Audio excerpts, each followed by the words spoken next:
The Hinterkaifeck murders are one of those true crime stories that feel almost like folklore, but they really happened. The farm that shouldn't have been haunted. In 1922, a small isolated farmstead called Hinterkaifeck lay about 70 kilometers north of Munich in Bavaria, Germany.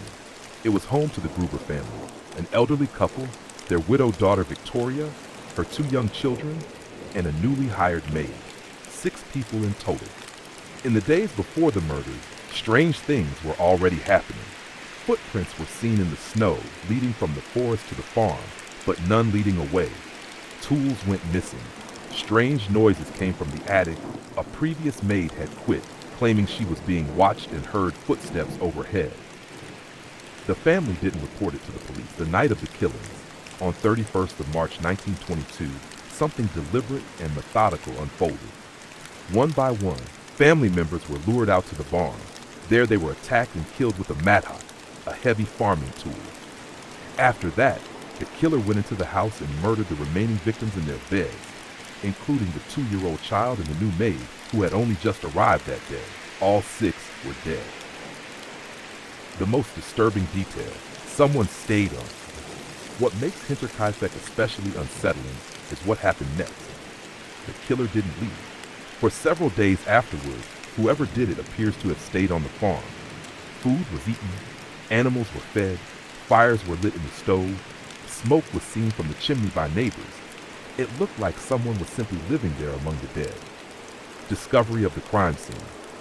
4 days later, neighbors became concerned because the children didn't show up for school. Church attendance was missed. Mail piled up. Eventually, people entered the farm and found the bodies scattered between the barn and the house. The scene had already been heavily disturbed by the discovery, which later made proper investigation much harder. The investigation that went nowhere. Police investigated for years. Many suspects were questioned. Rumors spread.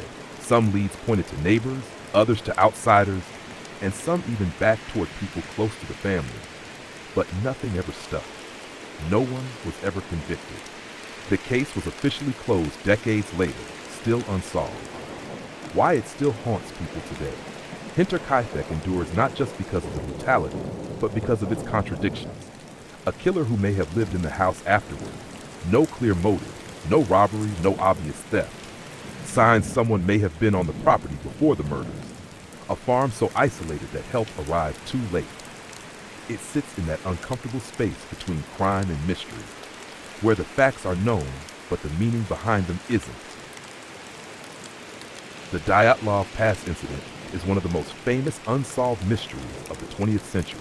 It combines a remote mountain wilderness, experienced hikers, strange evidence, and decades of speculation. Image hashed the expedition. In January 1959, a group of 10 experienced hikers from the Ural Polytechnical Institute set out on a skiing expedition across the northern Ural Mountains. The group was led by Igor Dyatlov, a 23-year-old engineering student. Before reaching the most difficult part of the route, one member, Yuri Yudin, became ill and turned back. This decision likely saved his life. The remaining 9 hikers continued into increasingly harsh winter conditions. Hashed the last camp. On the night of February 1st, 1959, the group pitched their tent on the eastern slope of a mountain known locally as Kholat Shakal. Temperatures were estimated to be around -25 degrees, -30 degrees or lower, with strong winds and blowing snow. Something happened during the night. When the hikers failed to return, search teams were eventually dispatched. The discovery. On February 26th, rescuers found the tent. The scene was baffling. The tent had been cut open from the inside. Most of the hikers' boots, coats, and winter gear remained inside. Footprints indicated that the group had left the tent voluntarily and walked down the slope. Many were barefoot or wearing only socks despite the extreme cold. About 1.5 kilometers away, beneath a large cedar tree, investigators found the first 2 bodies. More bodies were discovered between the tree and the tent, as though they had been trying to return. The final 4 bodies were not found until May, buried beneath deep snow in a ravine. The strange injuries. The injuries fueled decades of speculation. Some victims appeared to have died primarily from hypothermia. Others had severe trauma. One suffered a major skull fracture. 2 had devastating chest injuries. One victim, Lyudmila Dubinina, was missing her tongue and some soft facial tissue. Investigators noted that the injuries resembled those from a powerful force, yet there were few external wounds. These details inspired theories ranging from secret military experiments to attacks by unknown creatures. Theories over the years, dozens of explanations emerged. Avalanche. A leading modern theory is that a small slab avalanche or snow collapse threatened the tent. Fearing immediate danger, the hikers cut their way out and hurried downslope. In darkness and freezing conditions, they became separated and succumbed to exposure. In 2021, researchers published work suggesting that a particular type of delayed slab avalanche could explain many aspects of the case. Military testing. Some have suggested that the hikers encountered secret Soviet weapons testing. Witnesses reported seeing unusual lights in the sky around the time of the incident, leading to speculation about rockets or military activity. However, conclusive evidence has never emerged. Katabatic winds. Another theory proposes that powerful downslope winds created terrifying conditions around the tent, convincing the hikers that remaining inside was too dangerous. More exotic ideas. The mystery has also inspired theories involving UFOs, Yetis, government cover-ups, espionage, paranormal phenomena. None of these explanations has been supported by strong evidence. The official conclusion. The original Soviet investigation ended with a famously vague statement. The hikers died because of an unknown compelling force. Decades later, Russian authorities reopened the case. In 2020, prosecutors concluded that an avalanche followed by hypothermia was the most likely explanation. Many researchers consider some form of snow-related emergency combined with extreme weather to be the strongest explanation currently available. Why the mystery endures. The Dyatlov Pass story remains compelling because the evidence is incomplete. There were no survivors. No one knows exactly what the 9 hikers experienced during their final hours on that freezing mountainside. What is certain is that 9 skilled young adventurers entered the winter wilderness of the Urals in 1959 and never returned, leaving behind one of history's most enduring mysteries, the Dyatlov Pass incident. The story of the Solder children is one of the most haunting unsolved mysteries in American history. It began on Christmas Eve, 1945, in Fayetteville, West Virginia, when a house fire turned into a decades-long search for 5 missing children.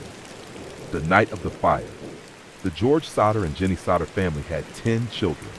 On Christmas Eve, after opening presents and celebrating, most of the family went to bed. Around 12:30 a.m., Jenny received a strange phone call from a woman she didn't recognize. She later heard a loud bang on the roof, followed by a rolling sound. About half an hour later, she woke again and discovered the house was on fire. George and Jenny, along with 4 of their children, escaped. But 5 children were missing. Maurice, 14, Martha, 12, Louis, 10, Jenny, 8, Betty, 5. The family desperately tried to reach them. George attempted to use a ladder to reach an upstairs window, but the ladder was gone. He tried starting his work trucks to climb onto the roof, but both vehicles mysteriously failed to start despite working the previous day. The house burned to the ground. Why the case became a mystery. Authorities quickly concluded that the 5 children died in the fire, but the Solders never accepted that explanation. Several details seemed suspicious. No bodies were ever recovered from the ruins. A telephone repairman later claimed the phone line had been cut, not burned. The missing ladder was later found some distance from the house. Witnesses reported seeing people near the property before the fire. George had received threats weeks earlier from a man angry about his criticism of Italian dictator Benito Mussolini. One threat reportedly warned that his house would burn and his children would be destroyed. The Solders believed the fire might have been deliberately set and that the children had been kidnapped. Adge! The search for years, the family chased leads from across the United States. People claimed to have seen the children in places like Missouri, Texas, and Florida. None of the reports could be confirmed. The Solders even erected a large billboard displaying the children's photographs and offering a reward for information. It stood for decades along a highway in West Virginia. One of the strangest developments came in the 1960s. The family received a photograph in the mail showing a man who resembled Louis Sauter as an adult. Written on the back was a cryptic message. Open quote, Louis Sauter, I love brother Frankie. Close quote. No one was ever able to verify whether the man in the photograph was actually Louis. Theories. Several theories emerged over the years. 1. The children died in the fire. Some investigators believe the children simply perished in the blaze and that the search of the ruins was poorly conducted. Modern researchers have noted that the investigation was far from thorough by today's standards. 2. Kidnapping and arson. The Souders believe someone set the fire to cover up a kidnapping. The cut phone line, missing ladder, and prior threats fueled this theory. 3. Mafia involvement.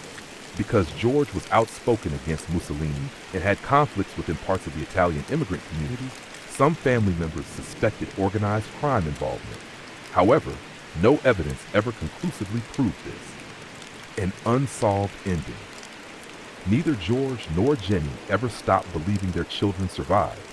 They spent much of their lives searching for answers. The case was never officially solved, and no definitive evidence has ever explained what happened to Maurice, Martha, Louis, Jenny, and Betty Sauter. More than 80 years later, the disappearance of the Sauter children remains one of America's most famous cold cases, a story balanced between tragedy and mystery, where the central question still has no clear answer. Did 5 children die in a fire, or did they vanish into the night? The story begins on a lonely hill outside the Brazilian city of Niterói in August 1966. A teenage boy was flying a kite on Morro do Vintém Hill, when he spotted something strange in the grass. As police climbed the hillside the next day, they found 2 bodies lying side by side. The men were dressed in formal suits and waterproof coats. Over their eyes were crude masks cut from sheets of lead. There were no signs of violence, no wounds, no evidence of a struggle. Just 2 dead men apparently waiting for something that never arrived. The victims were identified as Manuel Pereira da Cruz and Miguel José Viana, electronics technicians from Campos das Goitacazes. Days earlier, they had left home, telling their families they were traveling to buy equipment. Witnesses later remembered them purchasing waterproof coats and a bottle of water. One waitress recalled that Viana seemed nervous and repeatedly checked his watch. After that, nobody saw them alive again. Near the bodies, investigators discovered several puzzling items: an empty water bottle, wet towels, the lead eye masks, a small notebook containing cryptic instructions. The note read, open quote, 1630, be at the specified location. 1830, ingest capsules. After effect protect metals await signal mass. Close quote. Those words became one of the most famous clues in the history of unsolved mysteries. The investigation quickly ran into disaster. Although the bodies were recovered, a delayed autopsy meant decomposition had progressed too far. Toxicology tests were never properly conducted. Whatever substance the mysterious capsules contained was never identified. The official cause of death remained unknown. The most important forensic evidence had effectively vanished before it could be analyzed. As detectives dug deeper, stranger details emerged. Friends described the 2 men as being involved with spiritualist and paranormal experiments. Investigators found books and materials related to attempts at contacting spirits or receiving messages from beyond. Some associates claimed the men believed powerful lights or energies might accompany such contact, which could explain the lead mask. The masks may have been intended to shield their eyes from an expected flash of light or radiation. From there, theories multiplied. Some believe the men accidentally poisoned themselves during an occult ritual or psychedelic experiment. Others suggested they were attempting to contact extraterrestrials, especially because Vintém Hill had a reputation for UFO sightings. More grounded theories proposed an accidental overdose, while darker suspicions hinted at murder by someone who supplied the capsules. None of these explanations could ever be confirmed because the forensic trail had gone cold almost immediately. What makes the lead mask's case endure is not just the bizarre imagery of 2 men lying dead beneath homemade lead goggles. It's the sense that they seem to be following a carefully planned procedure. They traveled deliberately, brought specific equipment, kept to a timetable, and apparently expected a signal at a precise moment. Whatever they were waiting for, they believed it enough to climb a remote hill and put on those masks. Nearly 60 years later, the deaths of Cruz and Viana remain unsolved.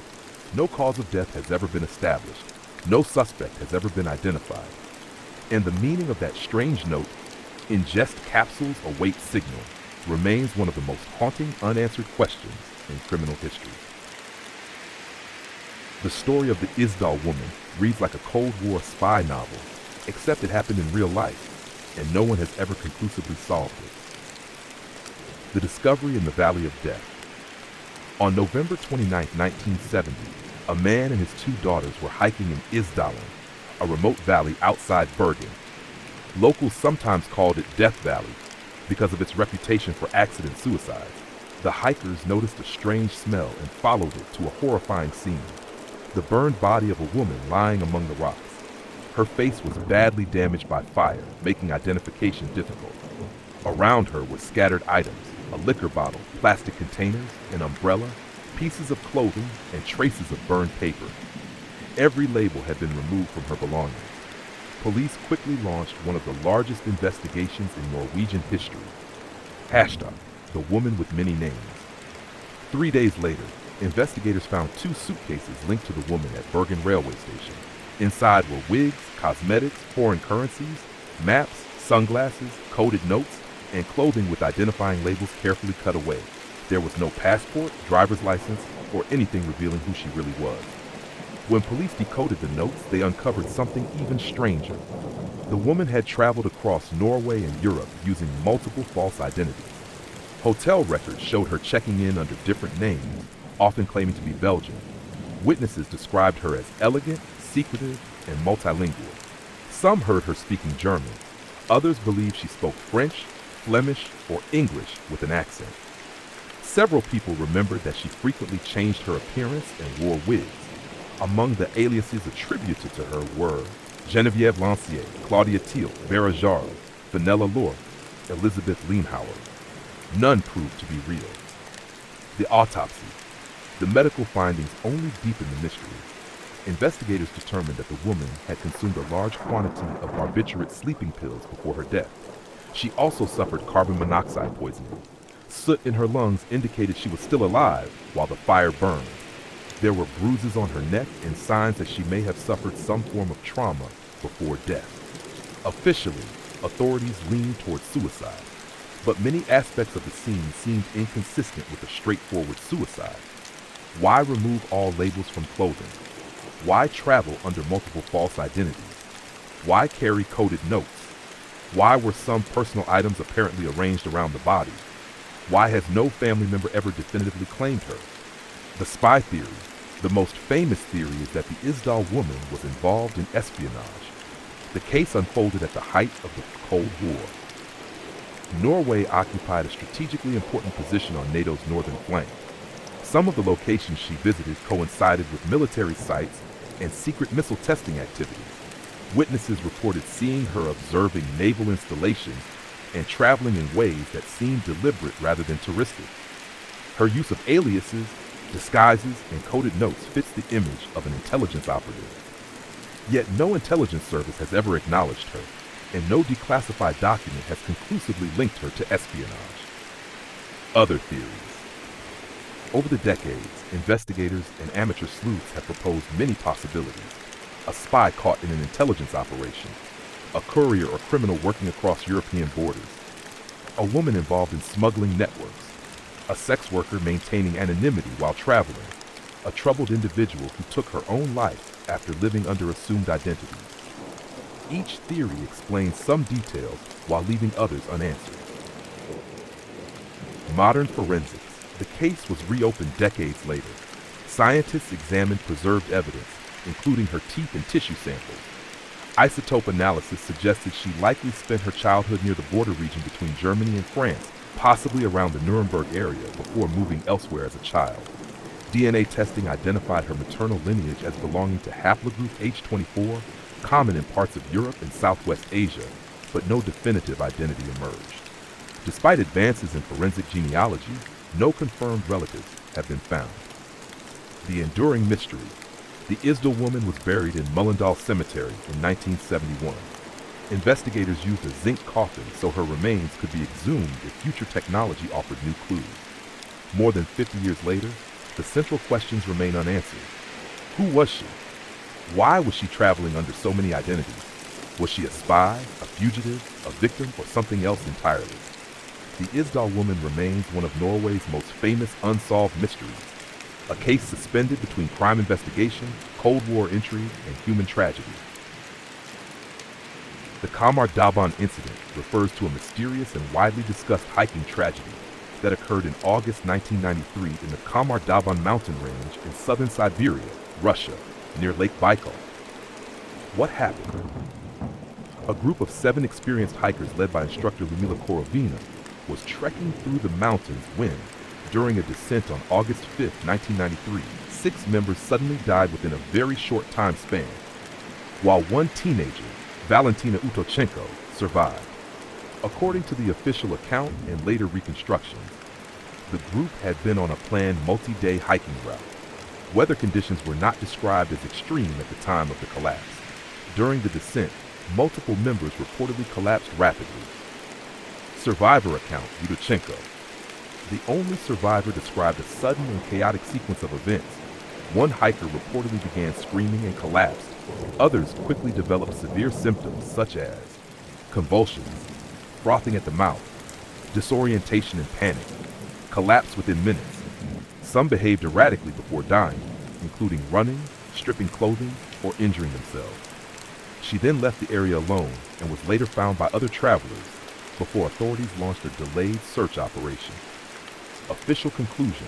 Authorities ultimately concluded 5 deaths were attributed to hypothermia. 1 death was attributed to a heart attack. The group likely suffered from exposure in harsh conditions, possibly combined with exhaustion, malnutrition, and environmental stress. Why it remains controversial. The case is often compared to the Dyatlov Pass incident, 1959, because the collapse appeared sudden and extreme. The survivor's description includes symptoms, convulsions, foaming, panic behavior, that some people find inconsistent with simple hypothermia alone. No single cause has fully satisfied all interpretations. Common alternative theories. Over time, several explanations have been proposed. Hypothermia plus exposure, official view most widely accepted. Altitude sickness or acute pulmonary edema. Poisoning, natural toxins, contaminated water, mushrooms. Infrasound or panic-induced mass hysteria. Rare environmental or atmospheric conditions. None of the alternative theories have been conclusively proven.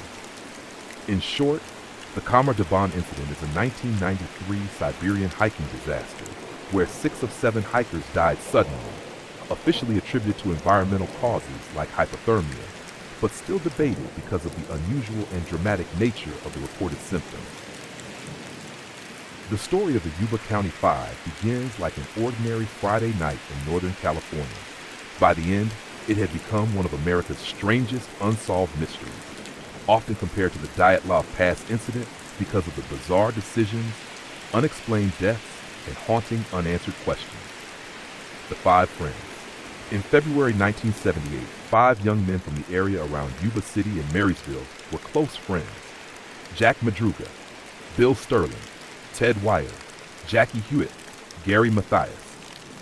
Several had mild intellectual disabilities, while Gary Mathias had schizophrenia but was reportedly stable on medication. Families described them as gentle, routine-oriented, and deeply excited about basketball. They played on a team called the Gateway Gators and were especially excited because they had a tournament the next morning. The last normal night. On February 24, 1978, the 5 drove to Chico to watch a college basketball game at California State University, Chico. After the game, they stopped at a convenience store around 10 p.m. and bought snacks, milk, chips, candy, pies. The clerk later remembered them because they came in right before closing. Then they disappeared into the night. When they failed to come home, their families panicked. This was completely unlike them. Some had carefully laid out clothes for the basketball tournament the next morning. The car in the mountains. A few days later, police found Jack Madruga's turquoise 1969 Mercury Montego abandoned high in the mountains of Plumas National Forest, far from the route they should have taken home. That discovery changed the case from a missing persons report into a nightmare. The road was remote, snowy, and dangerous. Yet the car was not badly stuck. It still had gas. The keys were gone, but the vehicle worked perfectly once police started it. The snacks were still inside. Why abandon a working car in freezing wilderness? Nobody knew. The strange witness, a man named Joseph Shans, later claimed he had suffered a heart attack nearby that same night. He said he saw headlights and heard voices around a group of people near a car. He shouted for help, but the lights suddenly went out. Some investigators wondered whether the 5 men had encountered strangers, become frightened, or gotten hopelessly lost after taking a wrong turn. Others believed panic or confusion may have driven them deeper into the mountains. The grim discovery. For months, snow blocked the search. Then, in June 1978, motorcyclists discovered a Forest Service trailer nearly 20 miles from the abandoned car. Inside was the body of Ted Wire. What investigators found was deeply unsettling. Ted had survived for weeks, possibly months. He had lost enormous weight from starvation. His beard growth suggested he had lived for around 3 months after disappearing. But the trailer contained supplies, food lockers, matches, blankets, heating fuel. Much of it had never been used. Ted had been wrapped carefully in sheets, suggesting someone else had helped him after he became too weak. Nearby, searchers found the remains of Jack Madruga and Bill Sterling along the road. Jackie Hewitt's backbone and skull were later discovered separately. Gary Mathias, the only member physically capable of surviving the wilderness for long, was never found. Not a single confirmed trace of him has ever surfaced. Theories. Nearly 50 years later, nobody truly knows what happened. The main theories include: they accidentally took a wrong turn into the mountains. Gary Mathias experienced a psychiatric episode and led the others astray. The group encountered foul play or threatening strangers. They became terrified after getting stranded and abandoned the car unnecessarily. Someone else reached the trailer later and cared for Ted briefly before leaving. Online communities still debate the case intensely, and many argue Gary Mathias has been unfairly blamed. Why the case haunts people. The Yuba County 5 story is terrifying because so much of it feels irrational. Why leave a functional car? Why walk into deep snow at night? Why not use the supplies in the trailer? Who wrapped Ted in sheets? And what happened to Gary Mathias?